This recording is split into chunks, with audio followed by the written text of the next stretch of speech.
जिसकी कुंडली नहीं है और वो किसी रोग से पीड़ित है, तो कैसे लक्षण देख के पता करें कि किस ग्रह के कारण ये रोग है और उसका उपाय क्या है।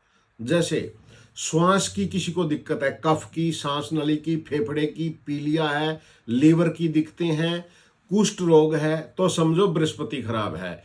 वो व्यक्ति चने की दाल दान करे, पीपल में जल दे और बुजुर्गों की सेवा करे तो निश्चय रोग में उसको लाभ हो जाता है। हर हर महादेव।